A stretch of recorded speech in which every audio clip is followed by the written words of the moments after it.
Magandang araw mga karelasyon. Alam mo ba na minsan mahirap talagang malaman kung mahal ka nga ba talaga ng isang lalaki. Kasi iba-iba ang paraan ng pagpapakita ng pag-ibig. Yung iba sa pamamagitan ng pananalita. Yung iba naman sa pamamagitan ng kanyang mga kilos. At may mga lalaki na tahimik lang pero ramdam mo naman sa mga galaw nila. Kaya ngayon, tatalakayin natin ang malalakas na signs na mahal ka talaga ng isang lalaki. So kung interesado kang malaman ang mga ito, manood ka. So wag na tayong magpaligoy-ligoy. Number one, finiflex ka niya. Kapag mahal ka talaga ng lalaki, proud siya na nasa buhay ka niya. Hindi siya nahihiya na ipakilala ka bilang girlfriend o partner niya. Lagi kang kasama sa kwento niya, sa mga kaibigan. Ipopost ka pa sa social media at gustong-gusto kanyang ipakita sa buong mundo. Ibig sabihin nito, wala siyang itinatago. Hindi siya yung tipong nagmamahal ng palihim lang. Instead, gusto niyang iparamdam sa lahat na ito ang babae na nagpapasaya sa akin. Ibig sabihin, ikaw lang mag-isa at wala ng iba. Sa psychology, ito ay tinatawag na social acknowledgement. Kapag ipinapakilala ka ng lalaki sa circle niya, pinaparamdam niya na tanggap ka niya at ipinagmamalaki ka niya sa buhay niya. At tandaan, ang lalaking itinatago ka o lihim ang inyong relasyon, kadalasan may problema. Maaring ang lalaking ito ay meron ng asawa o karelasyon. O talagang hindi ka lang mahal kasi marami kayo na kanyang dinidiskartehan. Pero ang lalaking mahal ka talaga, hindi siya takot na i-flex ka. Number two, kinukulit ka araw-araw.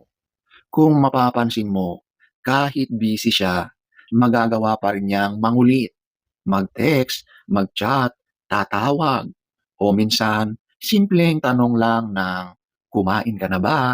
O kumusta ka na? Sa unang tingin, parang nakakainis kasi minsan sobra na siyang makulit. Pero isipin mo, ginagawa niya ito kasi gusto niyang maramdaman mo na present siya sa buhay mo. Isang malakas na indicator ng pagmamahal. Ang lalaki na mahal ka, gusto niya laging may connection kayo. Kahit simpleng pag-send ng meme o emoji para sa kanya, paraan na ito para iparamdam niya na iniisip ka niya. Dahil natural sa kanya na makikibalita at maging updated sa mga nangyayari sa buhay mo. Kung wala siyang pakialam, mananahimik lang siya, ibig sabihin walang pagmamahal yan. Pero yung tipong araw-araw kang kinukulit, sign yan na mahal ka niya. Alam niyo, ang lalaki, kapag walang nararamdaman yan sa iyo, deadma, walang pakialam yan. Kaya ang lalaking makulit sa iyo, lakas tama yan. Number three, laging may oras para sa iyo. Alam natin na ang oras ay isang bagay na hindi na naibabalik. Kaya kapag ang isang lalaki ay sinisiguradong may oras siya para sa iyo, kahit pa gaano siya kabisi, malaking indicator na mahal ka niyan. Hindi excuse ang trabaho o mga pinagkakaabalahan para hindi kanya kausapin o makasama. Kasi sa puso ng lalaking nagmamahal, ang oras niya ay automatically nag-a-adjust para sa babaeng importante sa kanya. Kahit pa yan ay galing sa trabaho, pagod na pagod, tatawag yan. Maglalaan yan ng kahit kaunting oras para makausap ka. Kaya kahit weekends lang ang free day niya, sisiguraduhin niya na ang araw na ito ay para sa iyo, sa inyong dalawa. Ito ay tinatawag na prioritization. Kapag mahal ka niya, hindi ka nahuhuli sa listahan ng priorities niya. Lagi kang nasa taas. Number 4, binabakuran ka kasi nagseselos siya. Natural sa isang lalaki na magselos kapag tunay siyang nagmamahal. Pero tandaan natin mga karelasyon, may healthy jealousy at may toxic jealousy. Kapag healthy ang pagseselos niya, hindi ito para kontrolin ka. Ito ay simpleng pakiramdam ng ayoko na may ibang lalaki na umaaligid sa iyo kasi ikaw ang mundo ko. Kaya kapag may nagpaparamdam sa iyo at nakita niya, normal lang na bigla siyang magpakita ng extra sweetness. Magtatanong siya, sino ba yun? O minsan, tatahimik pero halata mong nagsiselos. Instinct ng lalaki na protektahan kung ano ang mahal niya. Sa psychology, ito ay tinatawag na fear of loss. Ang selos ay galing sa takot na mawala ang taong mahal niya. Kaya kapag nagsiselos siya ng tama, ibig sabihin, mahal na mahal ka niya. Pero siyempre, kapag sobra na, nagiging toxic at controlling na. Kaya mahalaga rin na maging balanse ito. Tandaan mo, kung hindi siya nagseselos, kahit minsan hindi ka mahal ng lalaki na yan. Number 5, inaaya ka niya sa lugar niya para makilala ang pamilya niya. Ito na siguro ang isa sa pinakamalakas na senyales ng seryosong pagmamahal. Hindi lahat ng lalaki agad magpapakilala ng babae sa pamilya niya.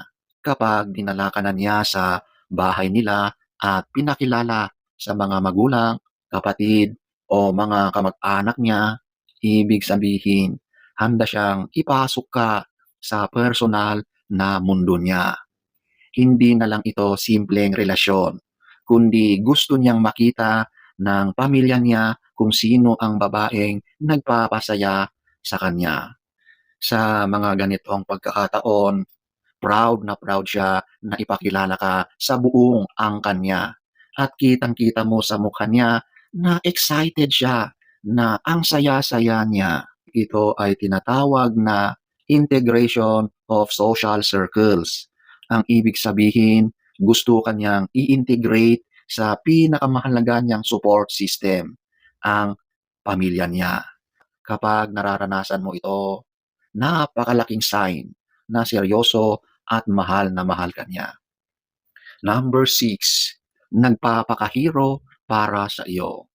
Mga karelasyon, mapapansin mo ba na kapag may problema ka, siya ang unang-unang nagvo-volunteer na tumulong. Kapag may bagay kang hindi maayos, siya agad ang gustong gumawa. Lahat yan ay paraan ng pagpapakita ng pagmamahal. Ito ay tinatawag na hero instinct. Ito ay isang natural na drive ng lalaki na maramdaman na siya ang protector at provider ng babaeng mahal niya.